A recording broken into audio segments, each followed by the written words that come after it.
Already ৩ জন কাশ্মীরে মারা গেছেন এবং তাছাড়াও আর্মির পরিবারে তেহট্টে মারা গিয়েছেন। ঘন্টু তার স্ত্রীর সাথে আমার একটি কথা হয়েছে। কাশ্মীরে যারা মারা গেছেন ওই কিষাণ অধিকারী বাবা মায়ের সাথে আমার কথা হয়েছে, তারা যথেষ্ট বয়স্কা এবং আমাদেরও একটা কর্তব্য আছে, সেখানে আমি নিশ্চয়ই টাকা দেবে, কারণ এটার জন্য ওদের দিতে হয়। আর 13 টাকা মারা গেলে তাকে অনেক সাহায্যই করতে হয়।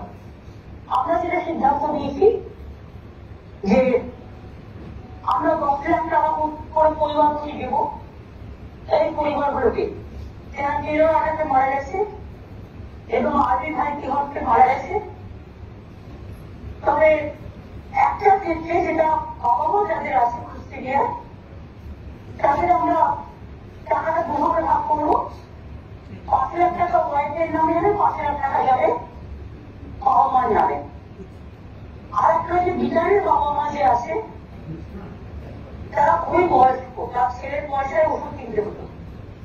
আমি বিটারের বাবার নামে একটা ছাত্রছাত্রী কার্ড আটকিয়ে করে দিতে বলেছি লোকাল কাউন্সিলরকে, এবং আমরা যেটা আইএনসিএ থেকে আমরা অনেক লোককে যারা খুব ডিস্ট্রেসের মধ্যে থাকেন তাদের আমরা একটা সাহায্য করি, পেনশন করি।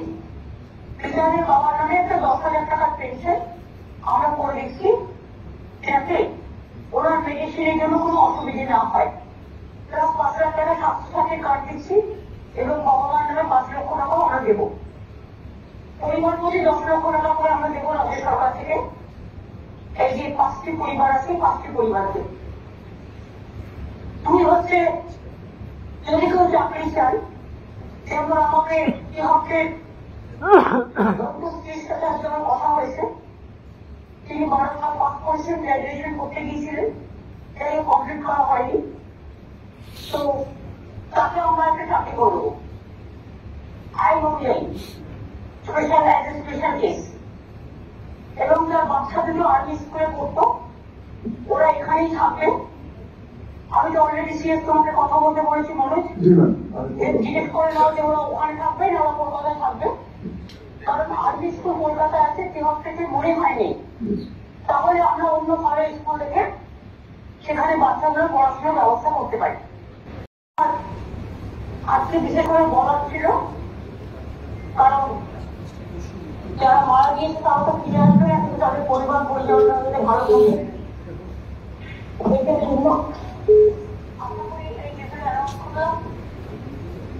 এবং মুর্শিদাবাদটা আমি নিজে গিয়েই দেবো, আমি তো নিজে যাবো। ওখানে 3টে পরিবার আছে, তারাও 10 লাখ টাকা আবার পাবে। সেটা হচ্ছে যাবো গিয়ে ফার্স্ট রিটার্ন তখন দিয়ে দেবো। আর এদের টাকাগুলো তোমরা দিয়ে দাও। বায়োডাটা কালেকশন করে আমি বিকালের বাবা অলরেডি ডিটেলস দিয়ে দিয়েছি আইএনসিএ কে। 10 লাখ টাকার পেনশনটা করে দেওয়ার জন্য বলেছি আমি। ছাত্রছাত্রী কার্ডও বাবা যার নামে করবে, বাবা মায়ের নামে, মা অসুস্থ। আর প্লাস তিহট্টের কেসটা বা অন্য যে মারা গিয়েছেন আরেকজন, আরো 2জন, একটা ঝালদার কেস আছে আগে কাজ করেন, এবং আরেকটি পুরুলিয়ায় আর একটা কেস আছে যেটা হচ্ছে বেহালায়। তারাও যদি চাকরি কেউ করতে চায় তার পরিবারে আমাদের বললে নিশ্চয়ই আমরা সাহায্য করবো, যতটুকু পারি ক্ষুদ্র ক্ষমতার মধ্যে। কারণ আমি মনে করি যে মানুষ যখন বিপদে পড়ে তখন তার পাশে দাঁড়ানো উচিত মানবিক ভাবে। এই কটা কথা আমার বলা উচিত, বলার ছিল।